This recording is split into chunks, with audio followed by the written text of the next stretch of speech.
শ্রদ্ধাকে মারার প্ল্যান করেছিল রোশনি, সেজন্যই অভয় রোশনিকে অনেক অপমান করে। হ্যাঁ বন্ধুরা, প্রতিবারের মতো আবার চলে আসলাম তোমাদের জনপ্রিয় নাটক ভাগ্যরেখা নাটকের আপডেট এপিসোড 413তম এপিসোড নিয়ে। তো বন্ধুরা, তোমরা যদি এই চ্যানেলে নতুন দর্শক হয়ে থাকো তাহলে চ্যানেলটি এখনই সাবস্ক্রাইব করে এসো। তাহলে চলো দেখা যাক 413তম এপিসোডে কি ঘটতে চলেছে। শ্রদ্ধাকে মারার প্ল্যান করেছিল রোশনি, সেজন্যই অভয় রোশনিকে অনেক অপমান করে। রোশনি তখন রাগ করে তার রুমে চলে যায়। বাড়ি থেকে চলে যাবে বলে রোশনি তার ব্যাগ গোছাচ্ছিল। এমন সময় সেখানে আসে অভয়। রোশনিকে বলে, রোশনি তুমি এইসব কি করছো? রোশনি বলে, তুমি আমাকে ভুল বুঝলে অভয়। তুমি কিভাবে ভাবলে আমি শ্রদ্ধার ক্ষতি করব? রোশনি তখন এমন অভিনয় করে যে রোশনি কিছুই জানতো না। রোশনি আরও বলে, অভয় তুমি তোমার পরিবারের কথা শুনে আমাকে সন্দেহ করছো? তখন অভয় রোশনিকে জড়িয়ে ধরে আর বলে, আমার পুরো বিশ্বাস আছে তোমার ওপরে। আমি জানি তুমি কিছু করনি, আমাকে তুমি ক্ষমা করে দাও রোশনি। অন্যদিকে শ্রদ্ধার মা কান্না করে আর বলে, আমার মেয়ের সাথে যে এই কাজ করেছে তাকে আমি কখনোই ক্ষমা করব না। শ্রদ্ধার মা অভয়কে আবারও জিজ্ঞেস করে, অভয় শ্রদ্ধা কোথায়? তখন অভয় বলে, আন্টি আমি আপনাকে কথা দিচ্ছি, আপনার মেয়ে শ্রদ্ধাকে আমি আজ রাতের মধ্যে খুঁজে নিয়ে আসব। আমার ওপর আপনারা ভরসা রাখেন আন্টি। অতঃপর অভয় রাতে বাড়িতে আসে। তখন বাড়ির লাইটগুলো বন্ধ হয়ে যায়।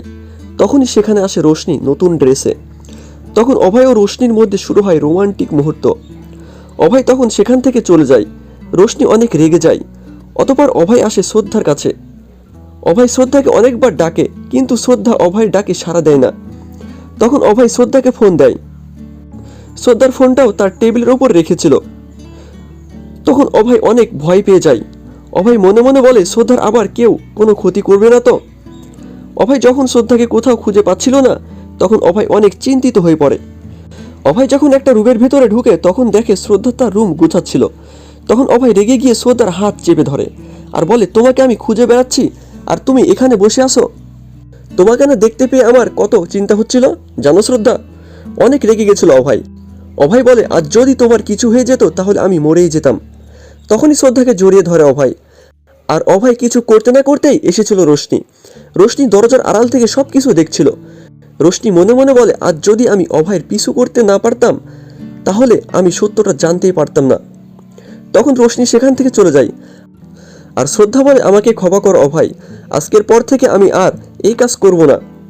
অতঃপর শ্রদ্ধা বলে, আমার যদি কিছু হয় তাহলে তোমার কি হবে অভয়? তখন অভয় কোনো কথা বলে না। অন্যদিকে কুণাল বব্বর শের গ্যাংয়ের লোকদের চড় মারে। কুণাল তাদের বলে, তোদের আমি একটা কাজ দিয়েছি আর সেই কাজটি তোরা করতে পারিসনি। ওইটা শ্রদ্ধা অভয় কিভাবে জানলো? তারা সবাই আশ্চর্য হয়ে যায়। কুণাল অনেক রেগে যায় ওই লোকগুলোর ওপরে। অন্যদিকে শ্রদ্ধা অভয়কে বলে, অভয় তুমি বব্বর শের গ্যাংয়ের সাথে হাত মিলেছিলে তাই না? শ্রদ্ধা সব কথাগুলো বলে অভয়কে।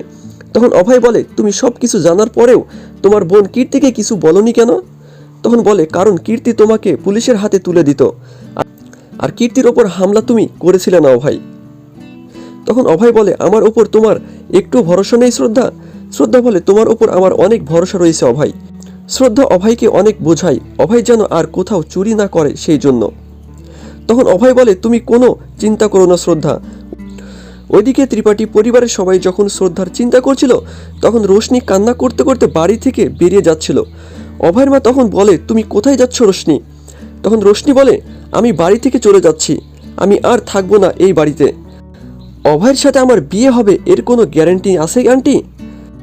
রোশনির কথাগুলো শুনে ঋতু পিসি বলে, শ্রদ্ধা গায়েব হয়ে গেছে আর তুমি এইসব কি বলছো রোশনি? তখন রোশনি বলে, শ্রদ্ধার কিছু হয়নি, শ্রদ্ধা ঠিক আছে, শ্রদ্ধা অভয়ের সাথে আছে। এই কথা শুনে সবাই অবাক হয়ে যায়। আর তখনই সেখানে আসে অভয় ও শ্রদ্ধা। শ্রদ্ধাকে দেখে সবাই অনেক খুশি হয়। শ্রদ্ধার মা শ্রদ্ধাকে জড়িয়ে ধরে। আর তখনই বাড়িতে আসে কীর্তি ও বরুণ। কীর্তি শ্রদ্ধাকে দেখে বলে, দিদি তুই ঠিক আছিস তো? তোর কিছু হয়নি তো? অভয় তোর কোনো ক্ষতি করেনি তো? তখন শ্রদ্ধা বলে, আমি অভয়ের জন্যই আজ তোদের সামনে আসতে পেরেছি, অভয় আমাকে বাঁচিয়েছে।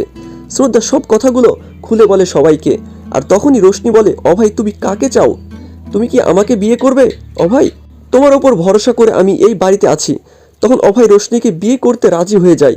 অতঃপর পুরোহিত আসে অভয় ও রোশনির বিয়ের শুভ সময় দেখে